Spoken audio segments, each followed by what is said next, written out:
So we're talking about the ANOVA special case, basically, of the F-test, where we test for the significance of linear relation. And this led to the specific kind of calculations, SST, SSE, SSR, and then the R squared.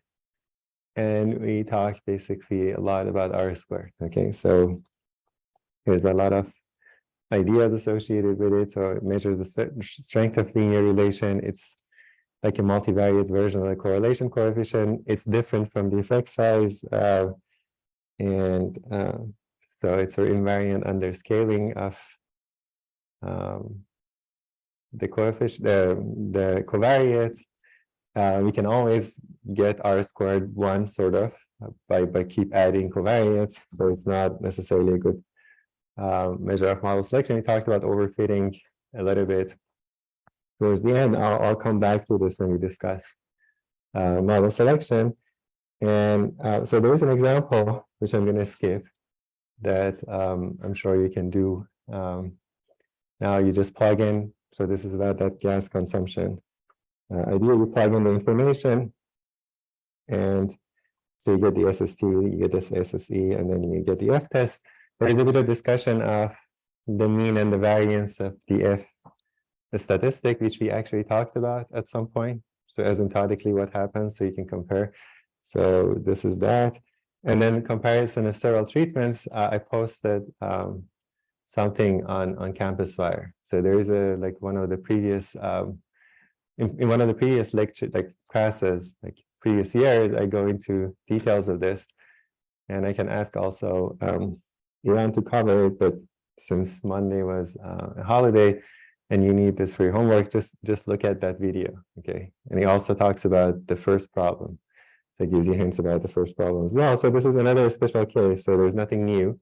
It's just a new, like it's new setting, but once you've set it up as regression, it's another instance of that F-test, and then you can calculate these kind of SSE for the restricted model, SSE for the full model. One of them is like between group variation, the other between, yeah. So I have a question on R squared. Okay. If we have I know you said it's like a multivariate correlation coefficient. Isn't R squared also a thing that you can use when you don't have multiple variables, when you're just doing a one variable regression? Or like, yeah, 6 and 1 1? Yes. So what is the question? So how exactly it can be used in any context? It doesn't actually have to use more than one variable? Yeah, so it's, when I say multivariate extension, it extends to multivariables. But if you have one variable, You can't calculate just R when you have multiple variables, because then the correlation doesn't work. so what do you think? So Usually it's like it uses the correlation coefficient usually is between two variables, right? So you can, if you have multiple variables, you can calculate the correlation between the response and each one of the covariates separate.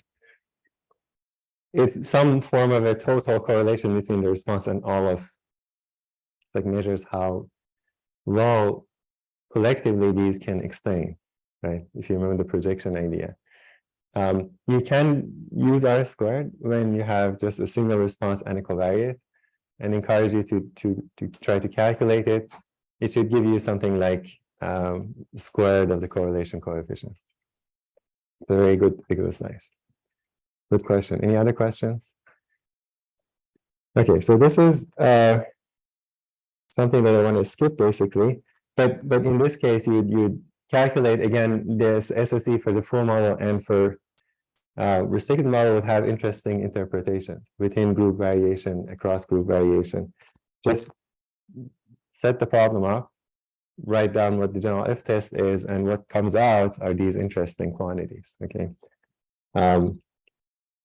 And then degrees of freedom. So all of this you know how to calculate once you set up the problem correctly. I might come back later. So there are different ways that you can set up the problem. But I'm going to skip that. And the rest of these slides for now. I want to start a new topic here, which is going back to actually like introducing some ideas that allows us to prove what we're missing in the like discussion so far. So proving why, for example, S squared has some sort of a chi-square distribution, and why the F statistic has some sort of an F distribution, right? So, so we're going to start this topic, quadratic forms, in particular distribution quadratic forms that are derived from Gaussians, Cochran's theorem, and the proof of what remains. So how many people know what quadratic forms are? Quadratic forms. Okay, 0 people. Okay, so if you recall, if you have a vector, random vector, right? Y is y1 up to yn in Rn. It doesn't have to be at this point a random variable. And if you have a symmetric matrix A, if you compute something like this, y transpose AY, so this turns out to be a scalar, right? So this would be 1 by n, n by n, n by 1. And if you expand, what you would get is something like that, summation I and j from 1 to n, aij, yi, yj. So these things are called quadratic forms when you view it as a function of y, because it's like a quadratic polynomial. Sounds good. So this object is called a quadratic form, and associated, so it's just controlled by this matrix A. So if you give me a symmetric A, there is an associated quadratic form. So this function, if you view it as a function of y, is just completely determined by A, and so that object, that quadratic function, is called a quadratic form. So does this look familiar to people? Have you seen this before? Did this come up at some point very early on in this course? Yes. That formula looks familiar when we if you put an affine transformation on a normal distribution, you can use that to find the covariance. Interesting. But I'm not exactly sure. It does look like that. So yeah, so if you have, so it's a little bit tricky. So if you have like x normal, let's say mean 0, covariance sigma, doesn't matter actually the mean. If I look at A transpose X, this would be normal with mean 0, covariance A transpose sigma A. Right, so as I vary A, so this is actually a quadratic form. So the variance would be a quadratic form in as a function of A, basically, associated with sigma, quadratic form associated with sigma. So the variance is always non-negative, right? So yeah, okay, so yeah, so the variance is always non-negative. So this comes up when you try to prove positive semi-definiteness of a matrix. So that was the answer I was looking for, but that was also a good point. So these come up if for example, if this is non-negative, so if Q of y is non-negative for all y, then this is sort of the definition of A being positive semi-definite. Okay. Sometimes the quadratic form is also called positive semi-definite. So being positive semi-definite means this quadratic form is non-negative for all y. Questions about? So now you know what quadratic forms are. Okay. So what is interesting about these guys is the distribution. So if y is a random vector, what would be the distribution of this functional form? So these are not affine transformations. These are quadratic polynomials. So like degree is 1 higher than affine transformations. So you can see they're like products of entries entering. So that's why it's quadratic. So suppose A is the identity matrix, right? In that case, if I plug in A, what I would get here is y transpose y, and y transpose y is norm y squared. Okay. Right, from 1 to n. Now I'm gonna hate this part. Okay, so now if you have the simplest case, and if y has a normal distribution, standard normal.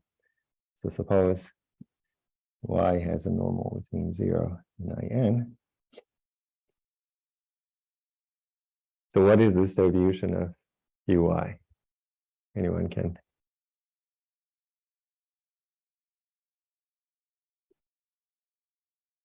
Maybe think a little bit about it. Okay.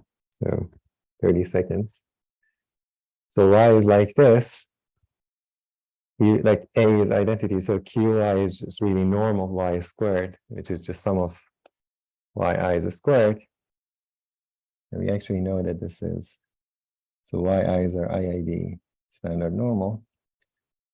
Can someone think? Okay, chi-squared. So y? Yeah, so it's the sum of normal variables squared, and these random variables are independent, and these normal variables are standard normal. So this is sort of the definition of chi-squared randomness. If someone asks you why, you would say because it's by definition. Okay. Definition of chi-squared is the distribution of a sum of squares of standard normal variables that are independent. So we already know the distribution of qy. So this would have the chi-squared distribution, degrees of freedom would be n. N is how many of these independent normal variables you're adding up, the squares of which you're adding up. So this is sort of definition. It's actually the definition of a chi-squared random variable. So you already know the distribution of these quadratic forms if y is standard normal in a special case. Okay. Hopefully, like people recall. If you don't recall, this is the definition of chi-squared. Okay. Again, if you have a bunch of IID random variables, they're standard normal, then I form this summation yi squared that would have a chi-squared distribution. Okay. So this is the basic fact. So now the question is, can you generalize it? So what if A is not identity? What if Y has a more complicated Gaussian distribution? They're sort of related, so I'm going to keep Y as simple, but let A be more general. So any questions so far? So far, so good. So we know what quadratic forms are. We know the distribution in one special case. We want to generalize to more interesting A. There are a bunch of comments here. What if A is not symmetric? Usually A is symmetric, but you can read this. There's nothing lost by assuming A is symmetric. So okay, so what I want to do now is tell you what happens. Y has the same standard normal distribution, but this matrix in between is a projection matrix. Okay, that's what we want to do. And you guys are going to help me prove this result, that if y is normal with mean 0 and covariance in, y transpose py, which turns out to be also equal to py's norm squared, has chi-squared, a chi-squared distribution. With r degrees of freedom, r being the rank of that projection matrix. Okay, this is part A. Part B is sort of equivalent. So instead of stating it like that, you can say X has normal between 0 and covariance matrix, which is the projection matrix, then the norm of X squared would have chi-squared R distribution. So if we prove one, the other follows. We'll first see why A and B are sort of equivalent, or actually like why A implies B. And then you guys are going to help me prove A. So is the statement clear? So we can generalize to any projection matrix. Yes. General case, there was also R degree of freedom, or What general case? or not? I mean the simplified, the special case. Okay, so special case, not the general case. So a special case IN, right? Yeah. So is this a projection matrix? In? No. How many people think no? Yes. No. How many people? 1. I need more people. Like how many people think yes? Maybe from that side of the class? Yes, no. Is it a projection matrix?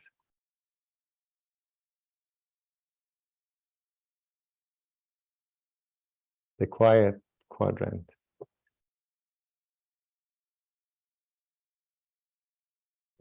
So what are projection matrices? Maybe someone can tell me.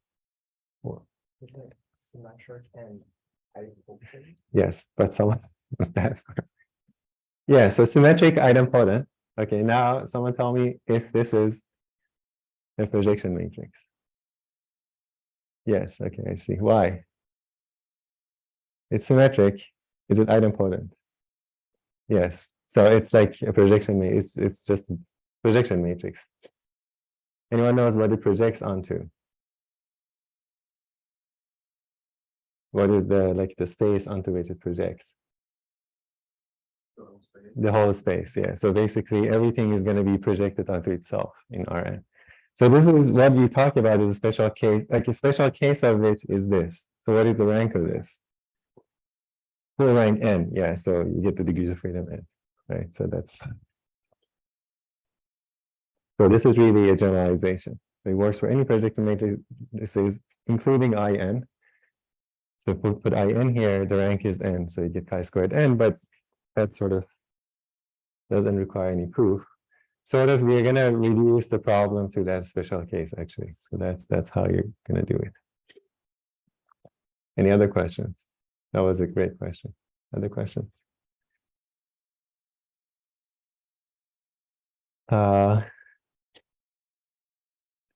So there are a couple of things to note. There's this part, which I wrote, which you can quickly argue. Is that correct? Y transpose Py is norm Py squared. Yes, able. We can say, yeah. Why? Why is that correct? Okay, so we have to like do right, Py squared, Py transpose Py, Y transpose P transpose Py. P is symmetric. Okay, so this would be like P times P. So I get Y transpose P squared. Y. Not. Sorry? Projection matrix, so it's idempotent. Idempotent. Okay. So one more thing. This is equal to P, so I get Y transpose Py. Okay. So the reason why that's true is because P is a projection matrix, symmetric and idempotent. Okay. Sounds good. So let's see now, in light of that, can anyone tell me what YA implies B, or sort of their equivalent? If we look at this very closely, A and B are.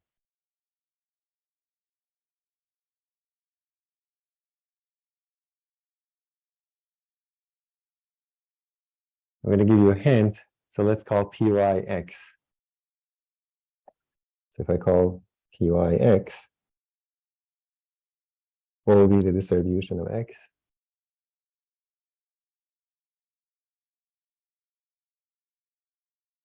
Maybe able, because you wanted to answer the previous question and you didn't get a chance.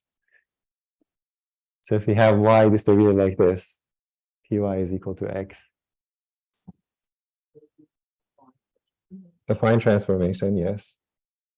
So the mean would be 0. Covariance would be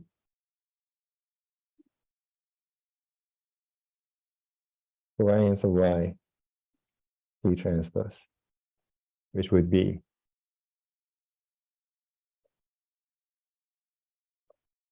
no, yeah, just this simplifies. P, yes. Right, because P transpose, so it's just same argument. Well, I goes away, so P transpose is just P transpose is P, P squared is P. Everything is just P. So P. So you get X is like that. And you've shown that the norm of this guy squared is chi squared R. Okay. So basically, A implies B because I can call Py X. Then the distribution of X would be this. And if I showed the first part, because Y transpose Py is just norm of X squared, I get the second part. Okay. So this just follows by calling Pyx. So now A implies B. And so the only thing that I have to prove is like if Y is normal between 0 and IN, then Y transpose Py is chi squared with rank R. Before proving it, let's see why this is interesting. So recall that in linear regression, if you recall, the residual will have a normal distribution with mean 0 minus sigma squared I minus h. If you recall. If you don't recall, just like review your notes, that's what we did. And so if I divide by sigma, right, E divided by sigma is a linear, like a fine transformation, linear transformation. The effect, again, you can do your calculations, is just to divide the covariance matrix by sigma squared. So I get rid of the sigma squared, I get I minus h. So now if you look at this and compare with this, you see that E over sigma is null, mean 0, and covariance of projection matrix, which is I minus h. At some point, you might have talked about the rank of this projection matrix. You may or may not have talked about it. But the rank of this is basically the rank of, so this is like the orthogonal complement projection. So H projects onto the image of X, projects onto image of X, whose dimension is equal to P plus 1. So the number of parameters, I minus H projects onto the orthogonal complement, whose dimension would be, anyone remembers the dimension of the orthogonal complement? The dimension of a vector space and the orthogonal complement add up to n, the whole space. So this would be like n minus the whatever the dimension of the other one is. And so the rank of a projection matrix is just the dimension of the space onto which it projects. The rank of I minus h is n minus p plus 1. So this is a little bit tricky, but you may have skipped over this, but it's in one of the slides and in one of the PS lecture videos. So if in this part we talked about that the dimension of orthogonal complements add up to the dimension of the whole space. The dimension of the image is p plus 1 because there are p plus 1 independent columns in X. X is full rank by our assumption. And so this would be n minus p plus 1. And the rank of a projection matrix is just the same as the dimension of the image onto which it projects. So this would be rank n minus p plus 1. And so this would have chi squared with n minus p minus 1 degrees of freedom. Okay, that R there is the rank of this projection matrix. You just have to figure out the rank. So I minus h is the projection matrix. So this will have a chi-square distribution. Degrees of freedom would be the rank of the projection matrix. So degrees of freedom come from these, like the rank of these projection matrices. Okay, sort of clear.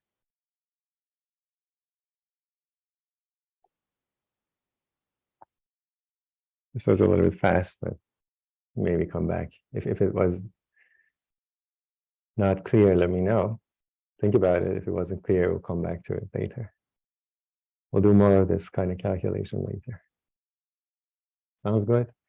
So if we prove that, we already have proven one of the things that we left for future when we got to this point. So once you have this, you sort of indirectly have this distribution as squared. So S squared is like, you remember what S squared was?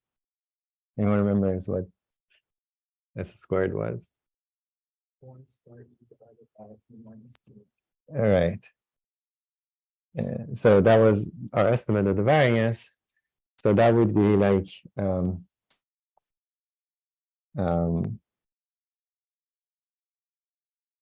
basically n minus p minus 1 times s squared divided by sigma squared.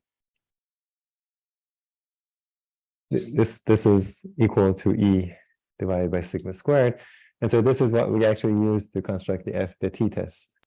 Remember, so this sort of normalization we did, and then divided, like you divide like beta hat minus beta hat.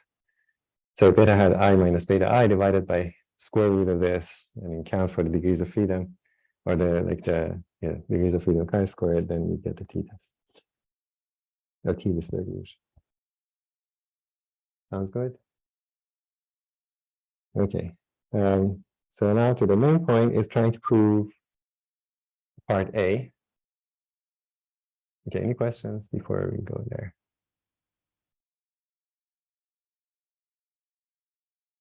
Questions about the rank of I minus h? Questions about the connection of this with that?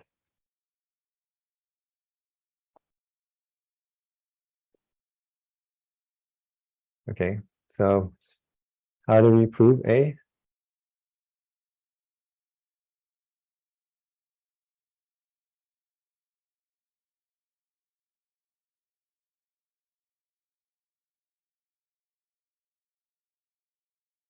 I actually don't know myself, so we have to figure it out together. So there are different ways of doing it.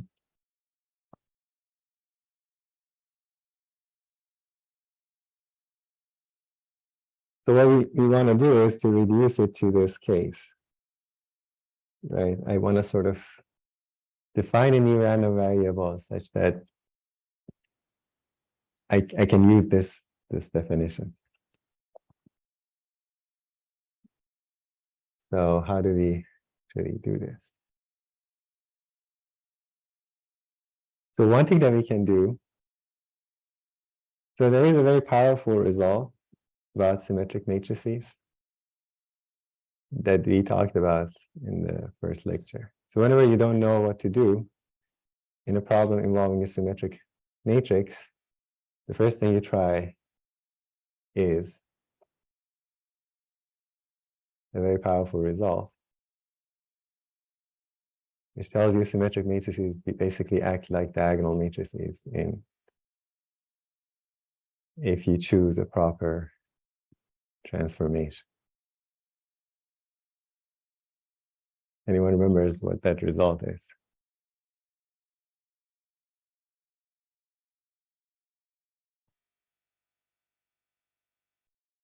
Symmetric matrices act like diagonal matrices.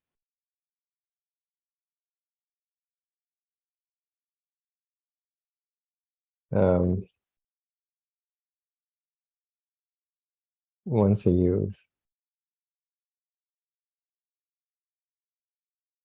an appropriate basis.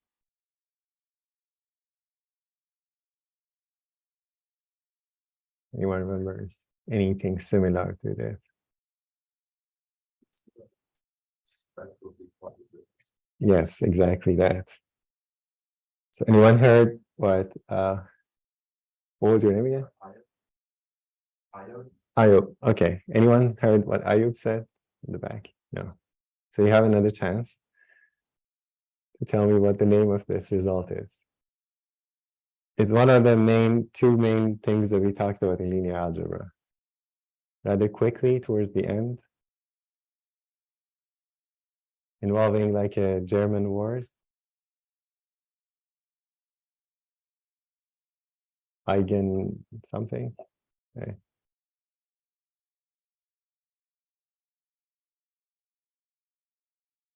What I call this like a spectral, and what Ayub said, decomposition of symmetric matrices,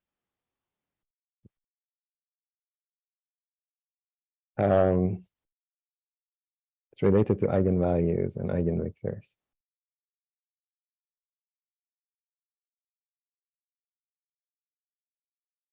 So let's see, anyone remembers what spectral decomposition was? You hopefully remember what it was, right? Okay, so let's see if anyone else remembers what is the spectral decomposition of a symmetric matrix. So why that matters, because remember, these projection matrices are symmetric matrices, so it has a spectral decomposition.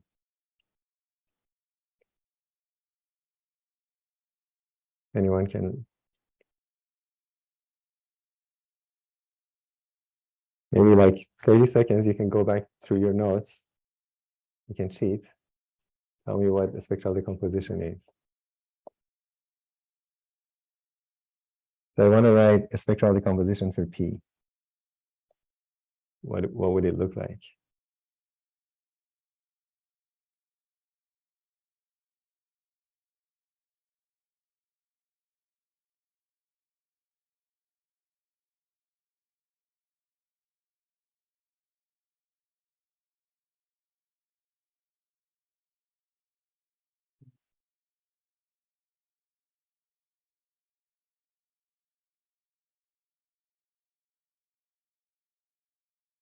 Yes. It'd be a matrix of eigen vectors, and then the diagonal matrix of the corresponding eigenvalues, and then the transpose of the first matrix.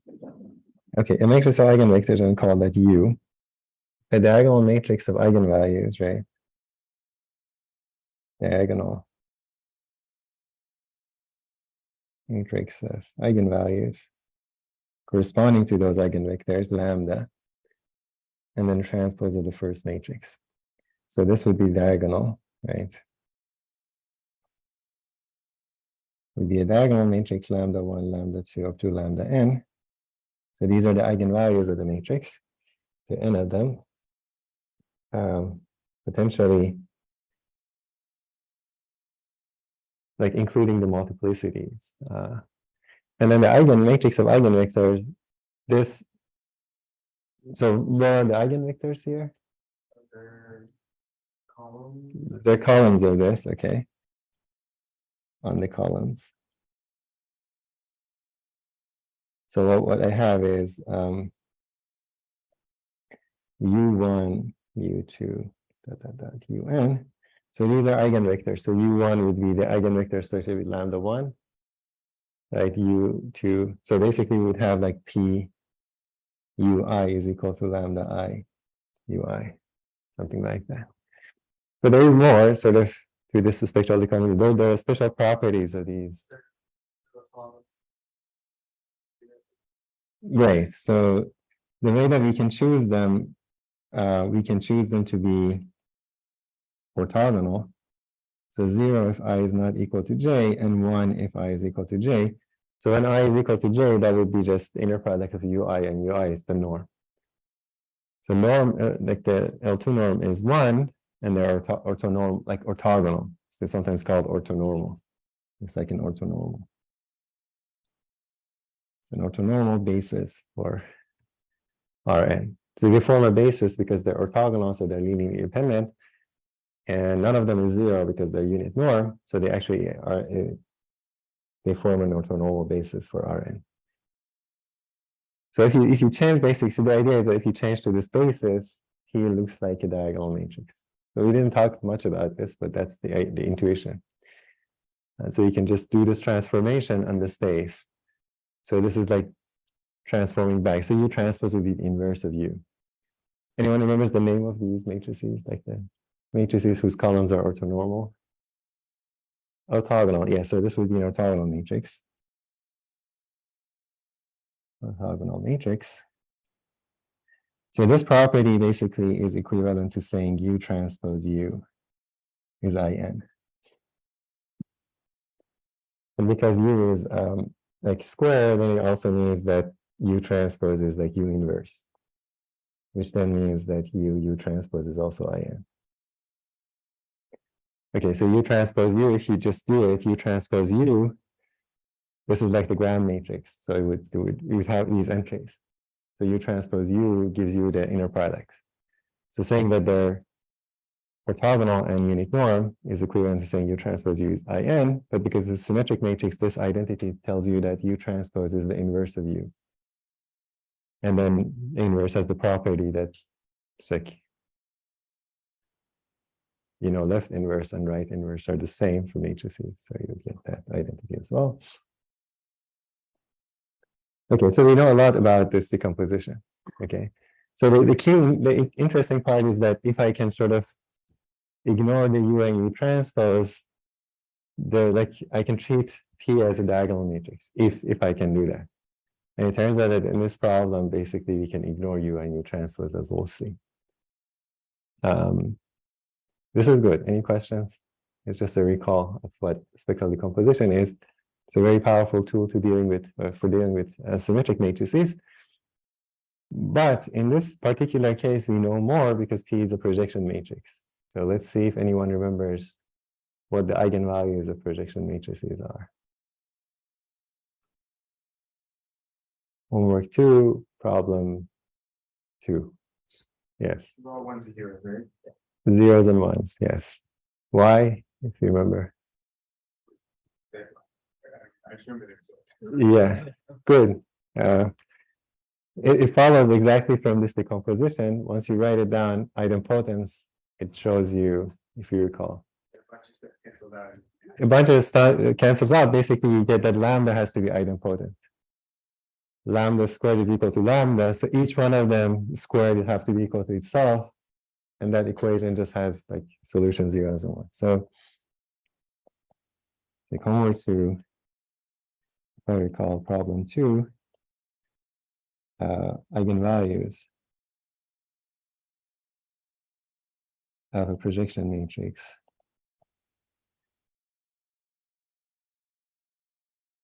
are 0 or 1. They're either of these two.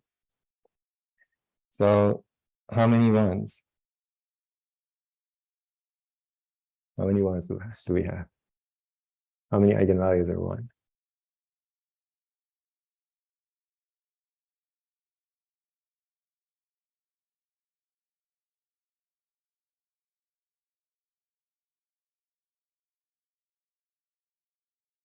Any guess? So what is the rank of a diagonal matrix, let's say?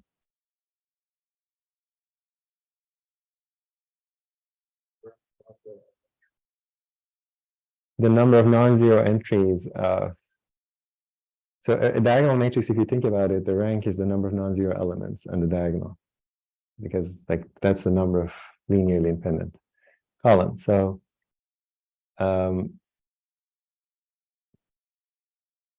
you have to argue a little bit that the rank of P is the same as the rank of lambda in general, because you use an orthogonal transformation. Because it's an invertible transformation, it doesn't change the rank. So rank of P is equal to the rank of lambda. And in this case, lambda is only 1 or 0. So the diagonals are only 1 and 0. So how many ones would they be? In terms of the number of ones would be the number of rank of lambda, which is the rank of P. Okay, so how many ones is equal to the rank of P. And now the number of non-zero elements, like the number of non-zero eigenvalues, if you recall, the number of non-zero eigenvalues is equal to the rank of the matrix. This is in general for a symmetric matrix. The rank of P, which we called R. Okay, so if you go back up, the rank of P is R. So how many ones rank of P? So we know a lot about this decomposition in this case. Okay, so lambda, what it looks like, usually you order, so the way you order these eigenvalues is up to you. If you order in any particular way, then you have to reorder the columns of U, but usually you order them in a decreasing fashion, or depends on who you ask. But what I'm going to do is now I'm going to order so that the ones appear first. So I have ones here and then the rest are 0. So that would be lambda 1, lambda 2. So there are like exactly r ones and then n minus r zeros. Okay, that's how I order them, and then just reorder the columns of u so that they match the corresponding eigenvalue. So that's what this looks like. In other words, if you want, it's just IR 0, 0, 0. It's like a black diagonal matrix. This part is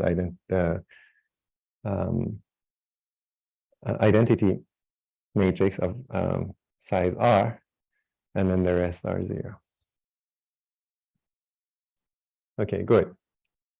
So what I want to do now is, so any questions? So this just recaps a lot of things about linear algebra that we talked about.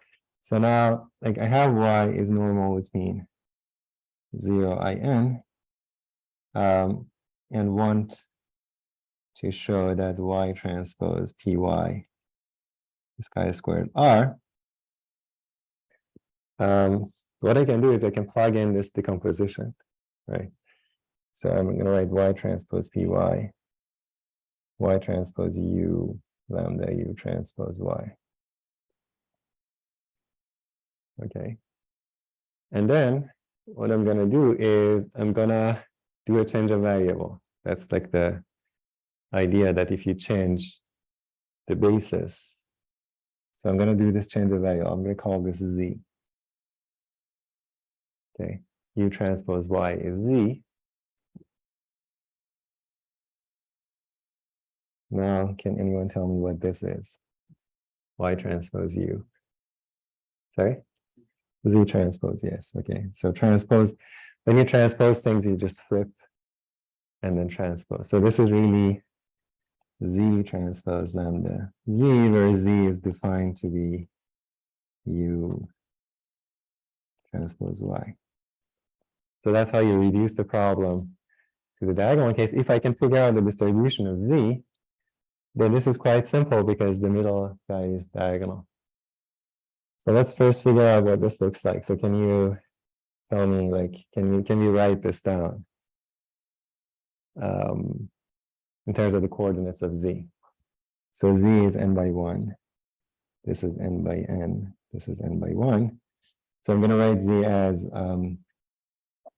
z1 up to zn. And we expand this in terms of the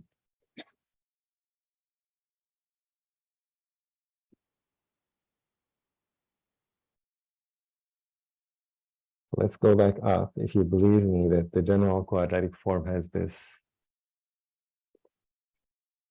y transpose ay is equal to like summation aij y iyj.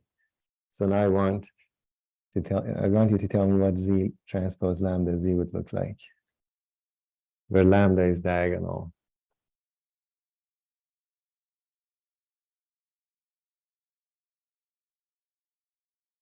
You can also try to multiply out. Maybe think a little bit about it. There's a lot of zeros.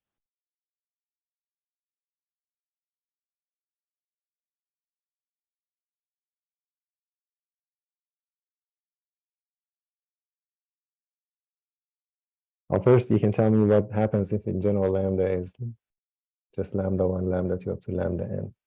Let's say I don't know that some of them are 1, some of them are 0. It's just diagonal. If I want to write it in terms of the coordinates of z, if you plug it into this, let's say, or just do the multiplication.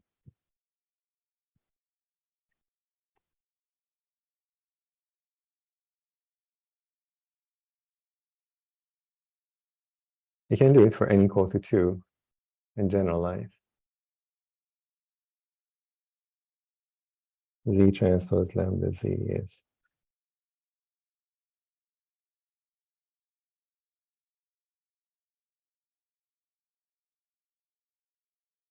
what would happen?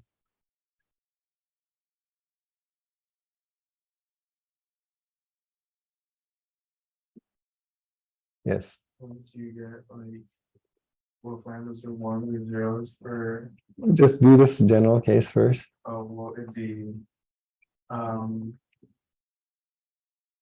it'd be like z1 squared lambda 1 plus z2 squared lambda 2. Good. So how does the general case look like? N, if you have N. I'd be like that. Or, Yeah, so in general, it would be like, yeah, z1 squared lambda 1 plus z2 is squared lambda 2 plus z3 is squared lambda 3 plus all the way.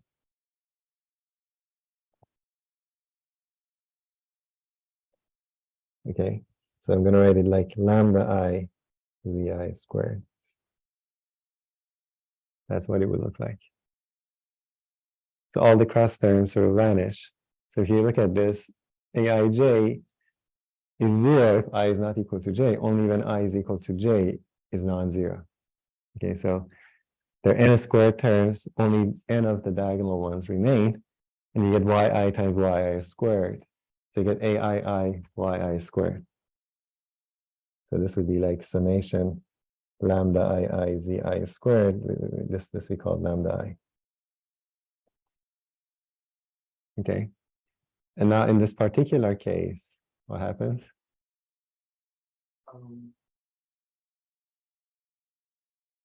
Maybe someone else. In this particular case, we have a lot of ones and zeros, right? Yes. Zeros go away. Right. So this would be like summation lambda I zi squared, I from 1 to n. Right? From I from 1 to r, I would have 1 times zi squared plus summation I, like r plus 1 to n, I have 0 times zi squared. So this goes away. This just gives me summation I from 1 to r zi squared. Okay? So this actually simplifies. Z transpose lambda z would be summation I from 1 to r zi squared. Because a lot of those are zeros and the rest, whatever is non-zero is 1. I'm going to just simplify this.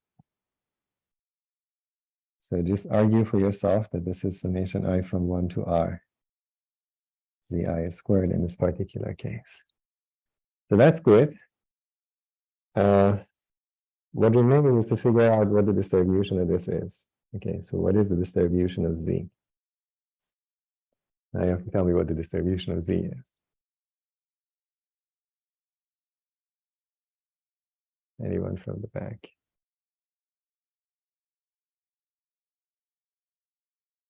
Chapter 3, multivariate normal distributions, the first property. Okay. How do we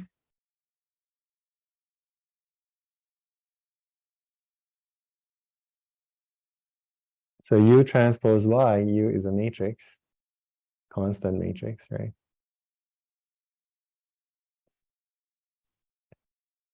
Y has a multivariate normal distribution. U transpose Y is an affine transformation. It's actually a linear transformation.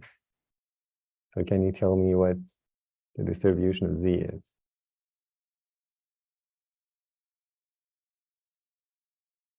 Okay, we can have someone from here. Normal. Normal with mean zero covariance.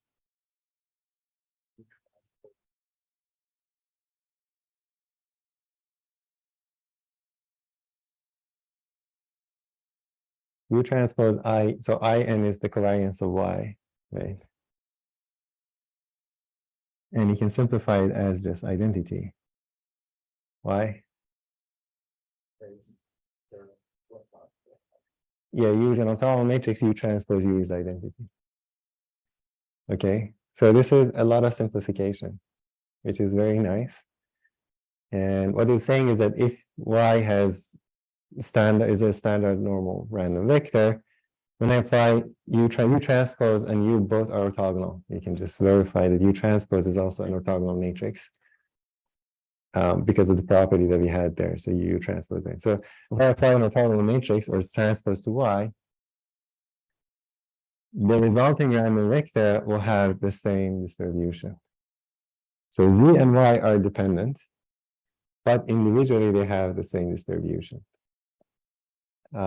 This is sometimes called rotational symmetry or rotation invariance of standard or canonical Gaussian, multivariate Gaussian distribution. So this distribution is symmetric in the sense that, so these orthogonal transformations geometrically are rotations or reflections.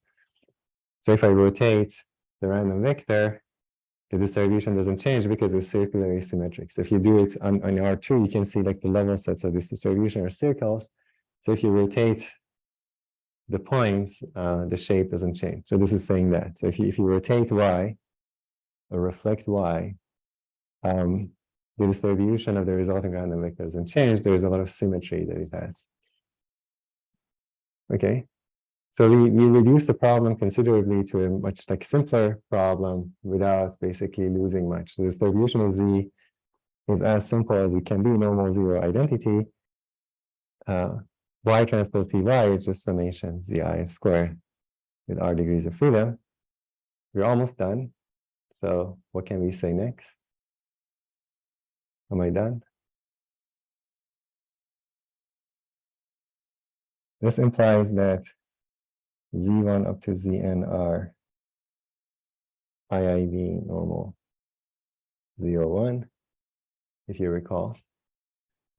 So entries are IID normal 0, 1. Have I proven the result? Yeah, so I have a sum of a bunch of standard normal random variables that are independent. I'm summing R of them. So we'll have a chi-square distribution with R degrees of freedom by definition. Okay, so this will have chi-squared with R degrees of freedom. Where did R come from? From here. So we're just summing basically R independent. Chi-squared. Why R? Because the rest of the eigenvalues were 0. So when P projects, just introduces a lot of zeros.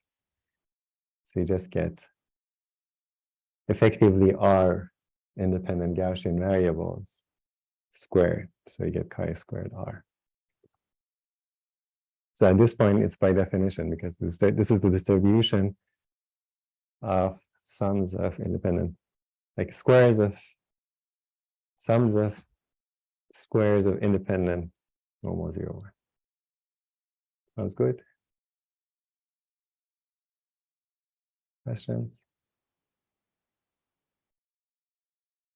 So what this sort of proof shows is how interesting spectral decomposition is.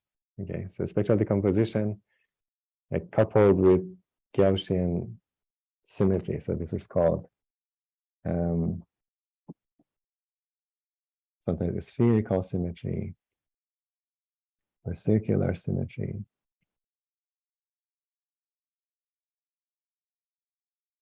Or invariance.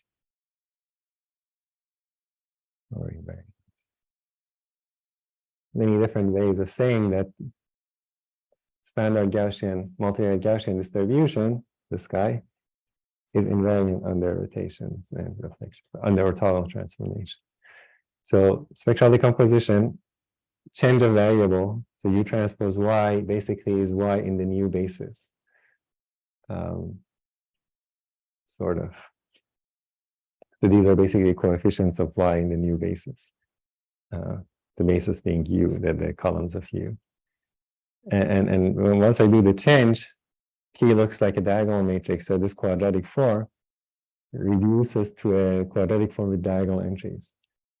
Diagonal entries happen to also be 0 and 1.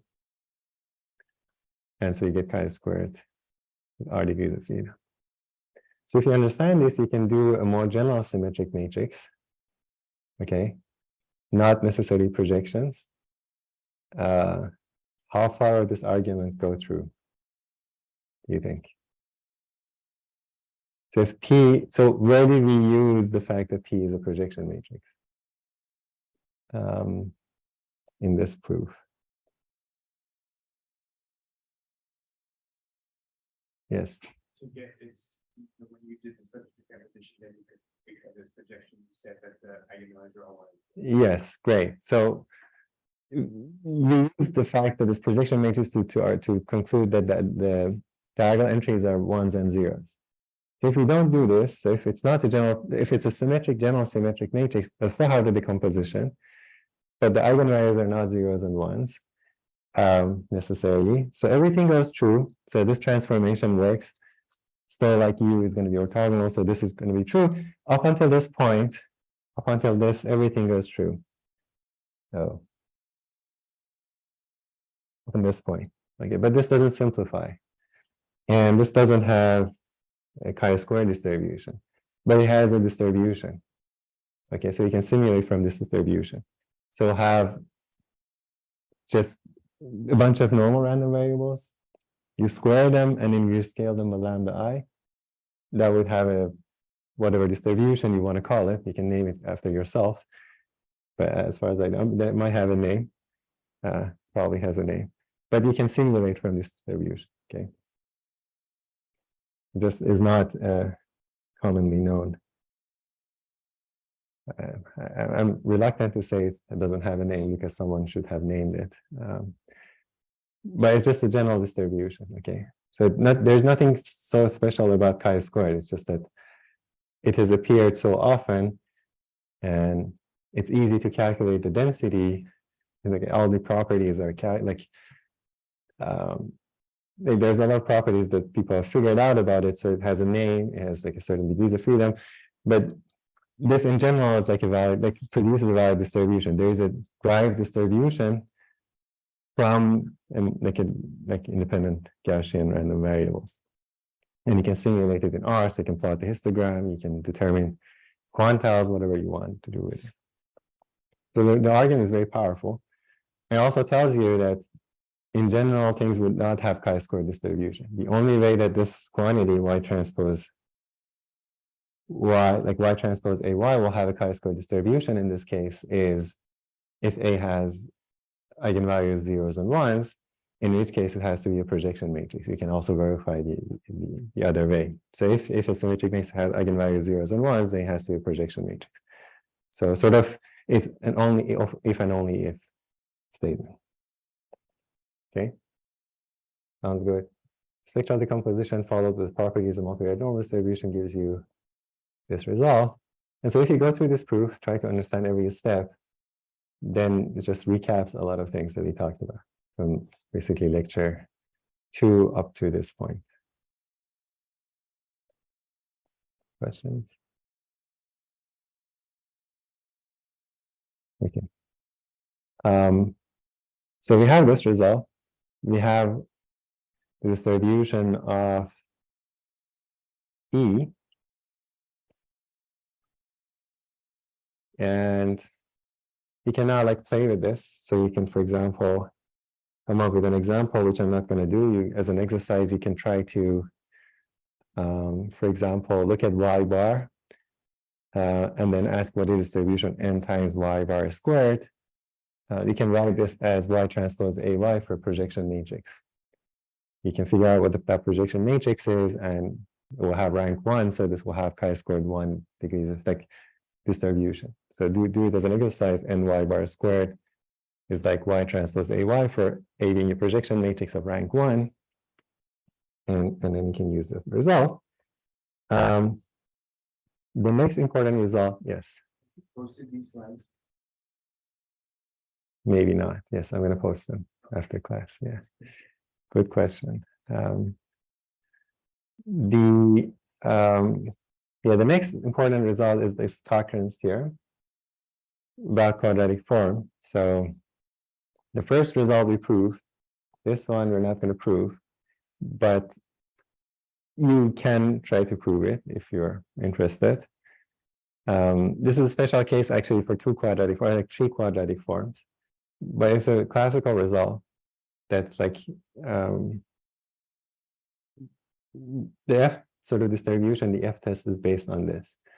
So what it's saying is that if I have y, which is normal 0 and y, I, as before, and if I have quadratic forms, three quadratic forms, q, q1, and q2, these are quadratic forms in y. What it means is that q1, for example, can be written like this.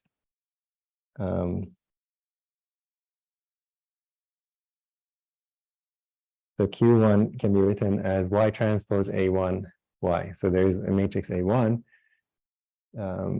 such that Q1, if you want, you can write it as Q1 Q1Y. You're just looking at them as random variables. That's why I don't show the dependence. So this is a random variable that's derived as a quadratic form in Y. With matrix A1, Q2 is the same, so similar, Y transpose A2Y, Q is similar, Y transpose AY. So for different matrices, A1, A2, and A. So I have these three quadratic forms.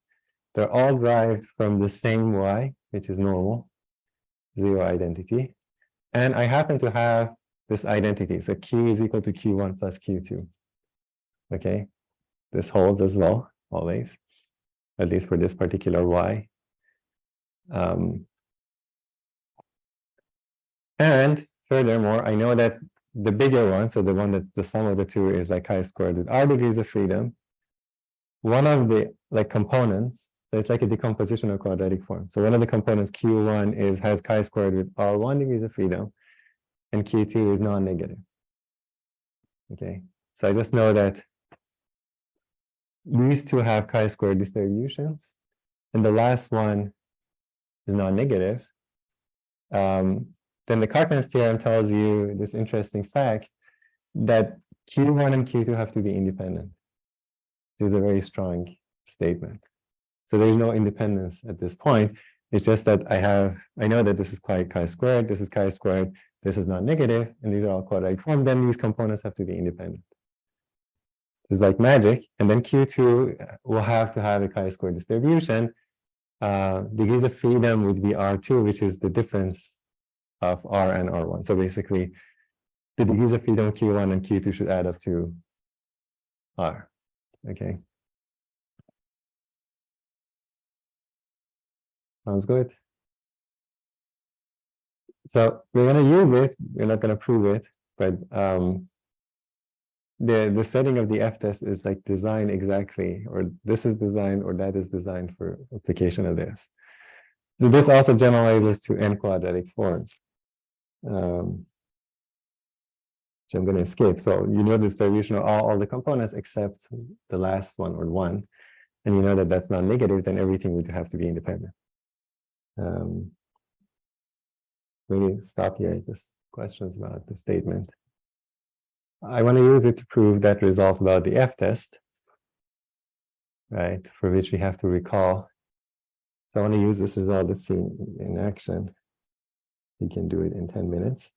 So this is the result that I want to prove. So if you have the linear regression problem, y is equal to x beta plus epsilon, epsilon is normal with mean 0 and variance sigma squared I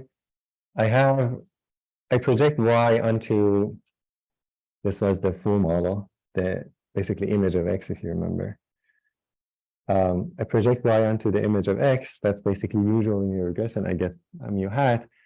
And then LA of x, if you remember, is like the image of the, we call it xz. That's the design matrix of the reduced model. So we project y onto the column span, or the image of the design matrix of the reduced model. So I get mu hat A. So this is basically fitted values for the reduced model.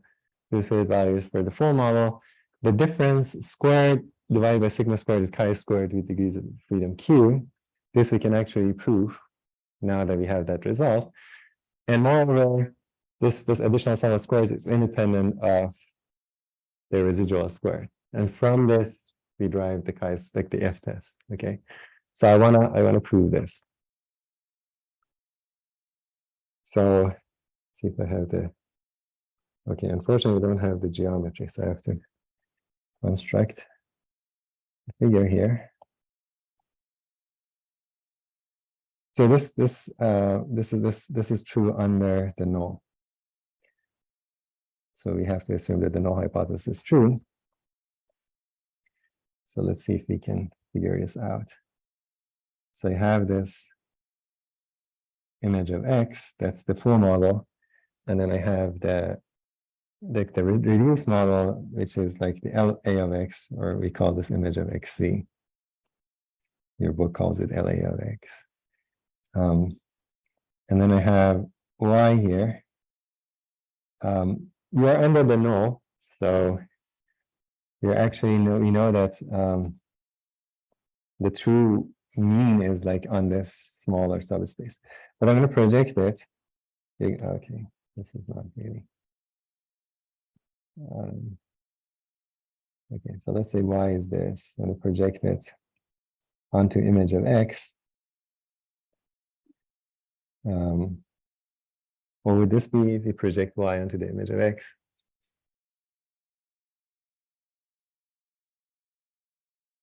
Mu hat.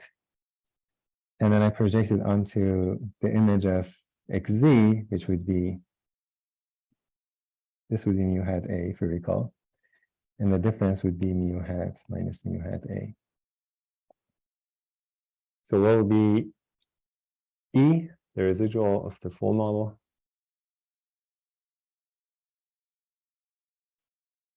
The residual full model would be E would be Y minus mu hat. So it would be this guy, that's the E. EA, the residual of the reduced model would be just Y minus mu hat A. So that would be this guy. I wish I had a bigger figure here. So picture should be bigger. Okay.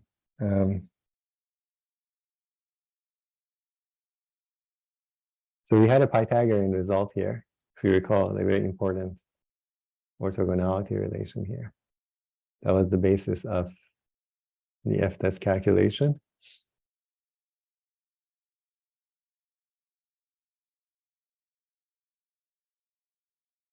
Do we remember that? The residual squared, like some SSE of the reduced model has a decomposition. Okay. SSE of M reduced is equal to SSE M full plus the extra sum squared. So geometrically, this is like E. Yes. That was like saying you hat minus you hat A is E hat is the magnitude of Magnitude squared. It's equal to magnitude of EA minus magnitude. Or the other way, yeah. So this is equal to, it's the same thing that you said, right? Right. So EA squared, norm squared. So this is like triangle, like the Pythagorean theorem in this triangle. Right. So EA squared is equal to E squared plus mu hat minus mu hat A. Okay. So if you recall, E was I minus H times Y. That's basically how. So H times Y is mu hat, right? So Y minus HY. So you get I minus H times Y. So that's basically projection onto the orthogonal complement image of X. Mu hat A is the same. So you can write it as Y minus HA Y, where HA is projecting onto this smaller subspace. Okay, so we haven't introduced it, but it's just a regression. It has a projection hat matrix. So this also is like I minus HA times Y. So this one I can write as I minus HA Y, where just HA just projects onto this image, like image of XC if you want, or LAX. And so this is just project onto the orthogonal complement.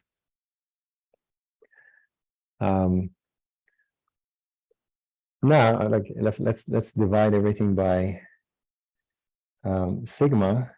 If I divide by sigma squared, sorry, it goes in. So I get E divided by sigma squared plus mu hat minus mu hat A squared divided by sigma squared. Or I can put the sigma squared inside to look similar.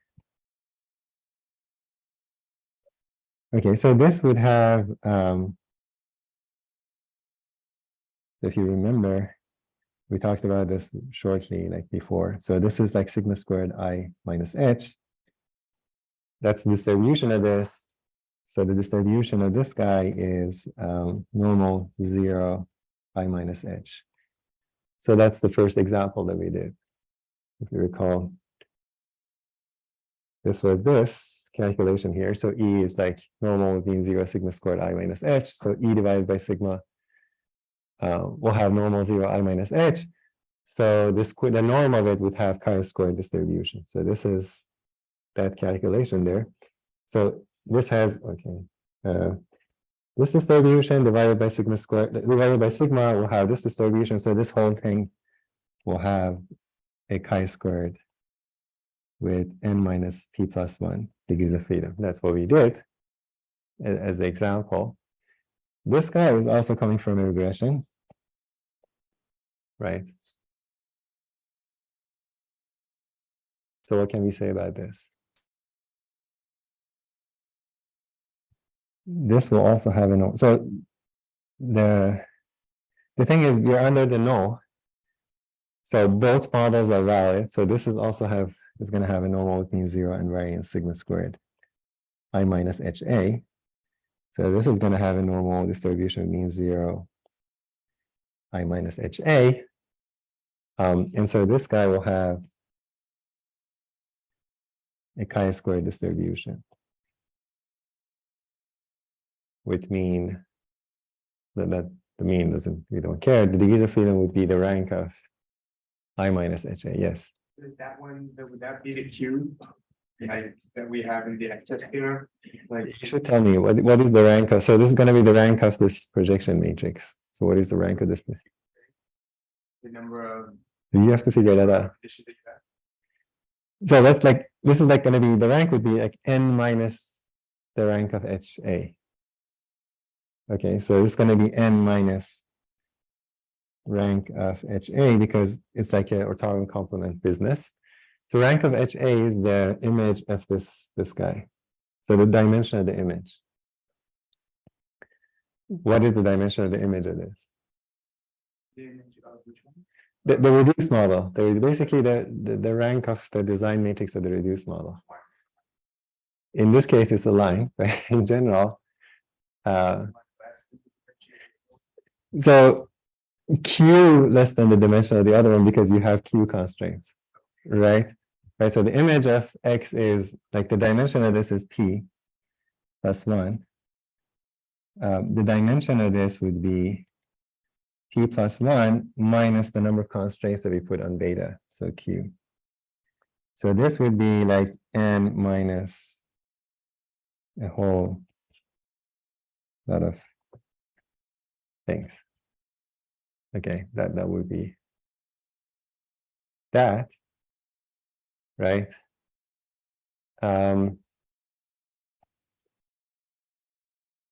We're almost out of time.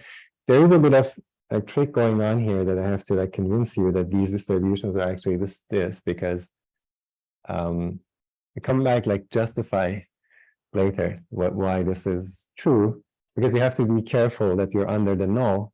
So this like kills the mean. So there's a mean here, mean plus noise. It kills the mean of y in both cases because the mean is in like the smaller subspace. So these are zero means. If you're not under the null, one of them would not have zero mean, but that's fine. So let's just bear with me like 1 minute. So this is the setting. So we can argue that this is a quadratic form easily. Like a quadratic form is equal to a quadratic form in y. Plus, this is also, you can argue that it's a quadratic form. You can write it, it's just going to be y transpose some matrix times y, because everything is derived from y. So these are 3 quadratic forms. One can be decomposed into the sum of the 2. These will have chi-square distributions from the calculation that we had. Cochran's theorem, and this is non-negative. You can see it's non-negative. So Cochran's theorem of phi tells you that, so this is non-negative. So this tells you that 1 is independent of the 2, and moreover, that 2 has a chi-square distribution with degrees of freedom, which is the difference of these two. So what is the difference of these two? That would be Q. So this is like R2. R2 would be n minus p plus 1 minus Q minus n minus p plus 1. If you do the calculation, this turns out to be Q. Okay, so everything sort of cancels out except Q. And so that's what we get. So this has to have chi-square Q degrees of freedom. That's what we had here. And the fact that these two are independent. So this is an application of the Cochran's theorem, really. The only thing that we sort of glossed over are these two distributions. This one you should know. This one is also true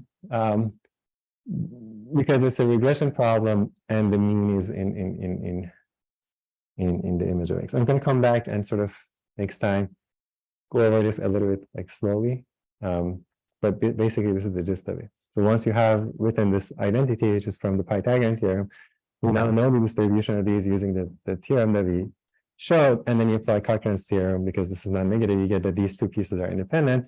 This will have a chi-square distribution, and then just completes the proof of the F-test result. Sounds good? Questions? Okay, we'll come back next time, maybe go over this a little bit. Thank you.